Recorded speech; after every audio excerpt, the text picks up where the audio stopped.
Hi there, my name's Daniel. I'm going to be walking you through your 2013 Crossroads Sunset Trail 29SS.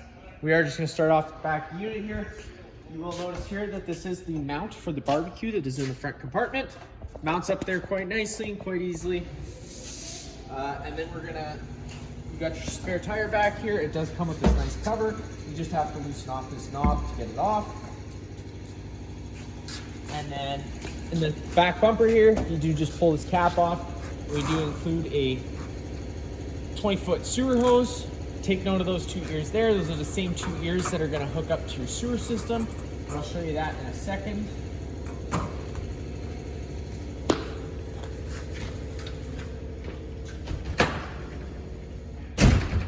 A little further up, you do have what's called a flush. This unit does have what's called a flush installed.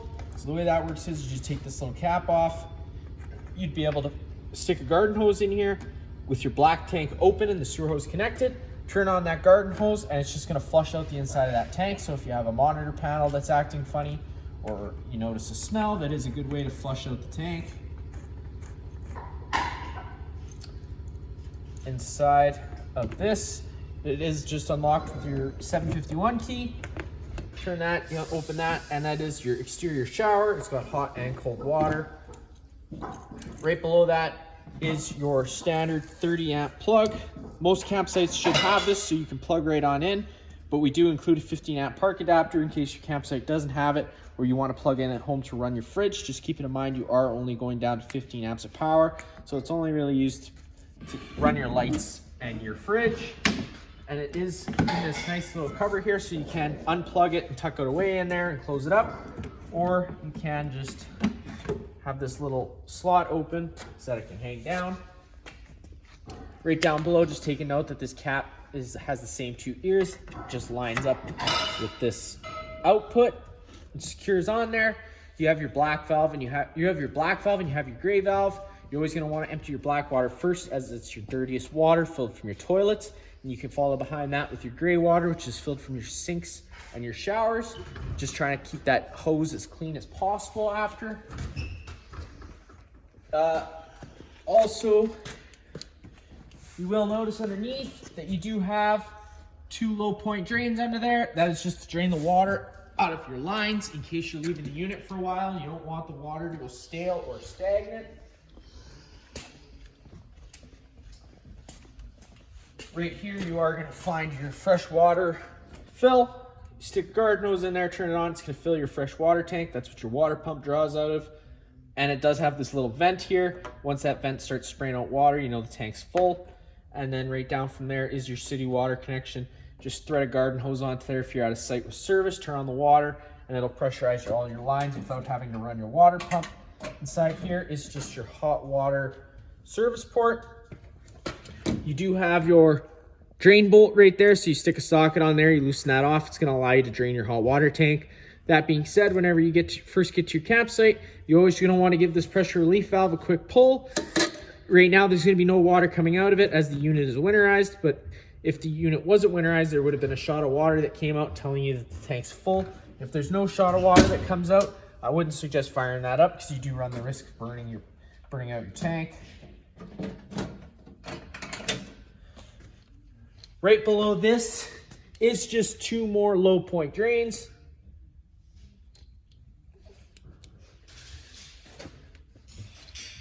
At the front of the unit, in this black box here, is where we house your battery. And then underneath this black cover is your two propane tanks. Those work pretty simply. Most cases you can just open up this flap and you can do what you need to do with this like that. But for the purpose of the video, I will just take this off completely. You do have a selector valve right in front here. So if you turn it that way, you're going to be drawing off this tank. If you turn it this way, it's going to be drawing off this tank. It is just a barbecue style propane tank, so you just got to open up that valve, allowing flow. Let's say this tank goes empty. You can turn this tank off, flip it over to this tank, and you can disconnect this tank to fill it up. Right in front is your tongue jack. You do have underneath this rubber cap here, there is a nut you can connect to for a manual override if you were to need to do so. Works turn that button on, it turns a little light on. You got up and you got down. Around this side of the unit, inside this compartment, you do have your 25-foot water hose with that 15-amp park adapter I told you about, as well as you do have your barbecue.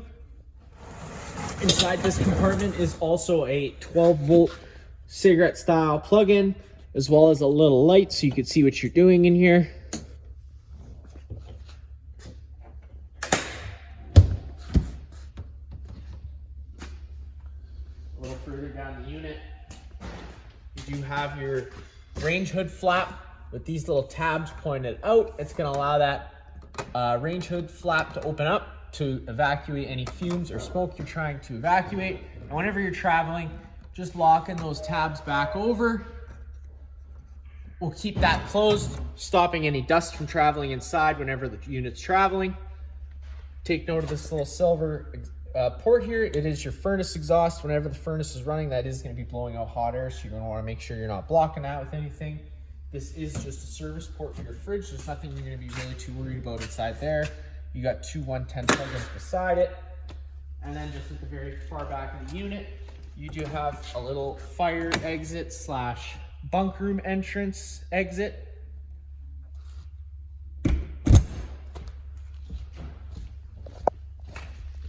Get inside the unit, you just take this assist handle, push it up, fold it 90 degrees, it's going to lock into place. You can grab that door handle and open it up. Pull down your stairs, you just grab that first set, fold it down, and that last door folds down nice and easy. You do have your fire extinguisher on your right here. That's going to be just like home. Pull the pin and shoot. Once you do get inside, there is quite a few switches here. You do have your main light switch, your main entrance light switch, which turns on, or sorry, your accent lights above your TV. And then turning on this switch does turn on most of the living space lights inside the unit. And then you do have a porch light button, which turns the porch light on and off. And then right down from there, this is just your slide out button.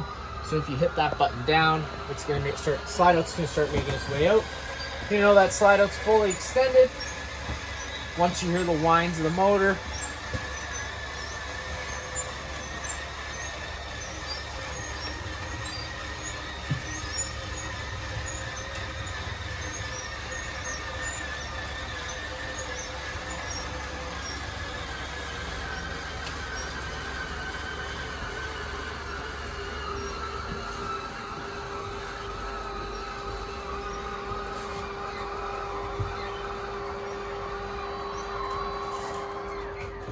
so there you go. You heard those motors wind out and cut out. That means that it is fully extended. And then you do have your awning switch right next to that. So if you hit that button out, the awning's going to start making its way out.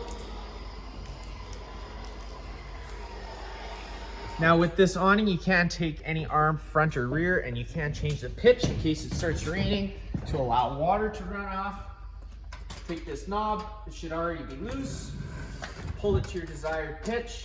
Tighten this knob up and it should hold its own, allowing water to then run off. Now if you do like this angle better because it allows for more shade underneath, you can do the same thing to the front arm. Just always, before you ever bring the awning back in, just loosening these knobs off and holding that arm and allowing it to extend back to straight. That way you don't run the risk of bending anything whenever you're bringing it in. You are going to want to make sure you bring that awning in whenever it starts to get a little windy, because you don't want to rip that fabric or bend those arms. You do have two options to fire the water heater.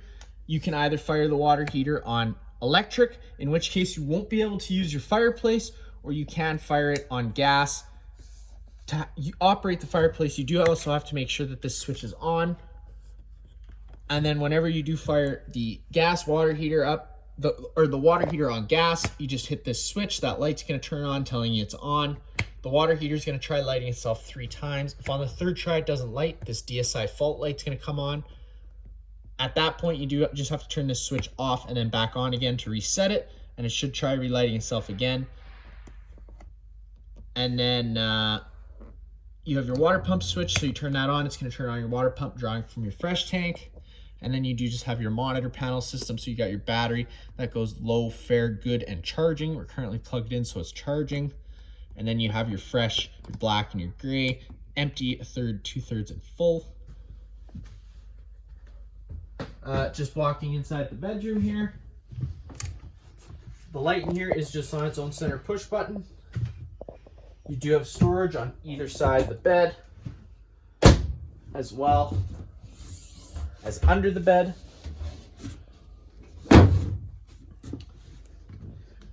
Now, once you get to the main entertainment center, you do have your TV, which can be flipped either way. Right now it is in the living room area. Now you just take this metal knob. You will notice that these metal knobs have a little notch on them. It just lines up with the notch on this side of the, and you can take this TV and flip it around to the other side. So if you were wanting to watch TV in the bedroom, you can do so, and then you could just easily flip it back to the living room whenever you are wanting to watch TV in there. And you can do the same thing. You can do the same thing with the fireplace, just by pulling the other knob out, lining that notch up, take it, and you can just spin it around as well. Whenever you are traveling though, you are just going to want to make sure you always have these pins locked into place, because otherwise these can spin freely and damage things. To operate this fireplace, it is pretty easy. You just got your power button, and then you're going to have, power button, then you are going to have your different flame colors, and then you will just get into your turning the heat on and off, and you can set a timer if you were to want to do so. Right down below from there, you do have your stereo. That's going to be pretty much just like home, minus the fact that you're going to have different zones. Zone A, B, and C. Zone C is going to do your exterior speakers. Zone A is going to do your front set of speakers. And Zone B is going to do your rear set of speakers. Underneath here is just some storage as well as plug-in. Inside this side, on this side of the bedroom, two extra things I will show you is you do have a fire exit. That works pretty simply. You just take this tab, give it a pull, the screen's going to pop out, and then you just take your handle, push it out, and you can hop out of the unit. You'll notice that this panel does have a little knob on it. If you take that knob, pull it up, it does give you access to your hot water heater bypass valves for winterization, as well as your water pump. In the main kitchen space, you do have a sink with hot and cold water. You have your microwave, and then you do have your range hood. Now you are going to be wanting to be running that fan whenever you're running your stove, because it does run off propane, so it helps evacuate some of those fumes. Speaking of propane fumes, you will notice right here on this wall, this is your LP detector. Propane's heavier than air. This guy's going to detect it. If that guy does start going off, you are just going to want to turn off the main supply of propane at the front of the unit off and open up all the windows just to air it out. Back to the stove. It is pretty easy to light with that propane on. You just turn your knob to light, hit that igniter, and it fires right on up. Now just keeping in mind, sometimes it does not light that easy, and it takes a few minutes to clear all the air out of the lines if you've had the propane off for a while. To light the oven, it's the same thing, but you do have to use a lighter. So you just turn that over to pilot, hold it down, and take your lighter and hold it over that coupler, and eventually that pilot light should light. You should be able to leave it on pilot and then just turn it up to your desired temperature. And it does fire right on up.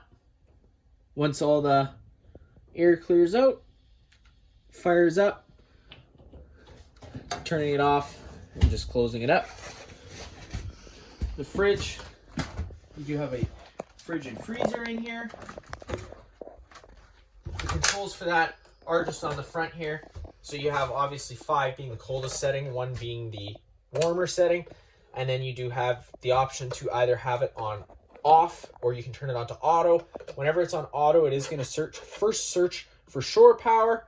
If shore power is taken away, it will automatically switch over to gas, or you can just solely run it on gas by keeping it all the way to the right, and then just putting it back to in the middle off for turning it off.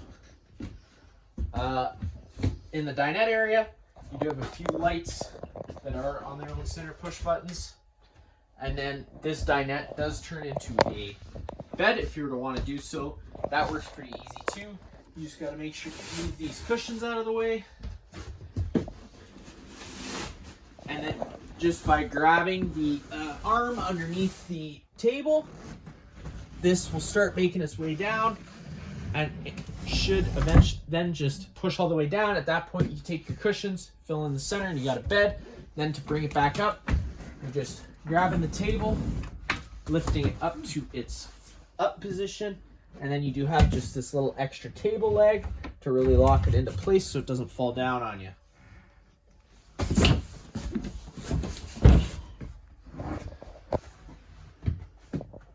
Whenever you are running your air conditioner, you have a few different options you can run it on. You can have these louvers closed, and at which point you're going to use the ceiling ducting to move all its air throughout, or you can run this louver open, and at which case it's going to dump all its air into the main living space. I do recommend that option when you first get to your campsite. Cool off the main living space, and then close that louver and try to move the air throughout. The furnace will move all its air through the floor portals you see. On this wall here is just your thermostat. So you hit that button once, and at this point it's just going to go into your fan option. So at this point you're just moving air around with the fan and the air conditioner. There's no cooling involved. Hit that button again. You're going to go into cool. So now this is when the cool takes into effect. Going up and down will change your temperature. And then hit it again, it'll go into furnace and then off. Whenever you are in the fan option, you can turn it between auto, high, and low fan. Whenever you're in auto, it's going to become an on-demand system, so it'll kick in and out as needed. And if you turn it into high or low, it will run full time. Inside the bathroom,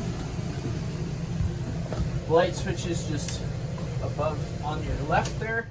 Turn that on. You do have your main GFI plug on the left here. You got test in the test on the bottom, reset up top. If you ever have an outlet that doesn't work, that would be the first place I would check, just to make sure that's not tripped.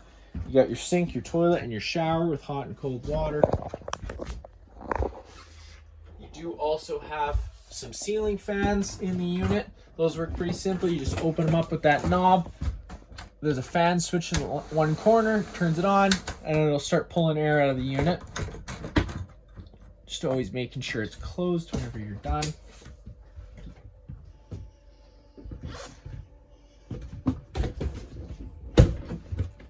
Now I will mention on this wall here, you do have your breaker panel. Pop that open. Whenever a breaker pops, it's going to sit in the middle, so you just have to turn it off and then back on to reset it. And whenever a fuse pops, there will be a little red indicator light telling you which one's popped. And now you get inside the main bunk space. There isn't a whole lot I can show you here. You do have 3 bunks, 2 top bunks, 1 bottom bunk. And then on this side, the kids do get their own little dinette area if they were to want to use it for so. Or you can take these bottom legs out. The table's going to sit on the ledges you see, and you can turn this side into a bunk bed as well. You also do have a coax cable, so if you were to want to hook the kids up to cable, you can do so. That is going to be just about it for this unit here. If you have any other questions, feel free to give us a call.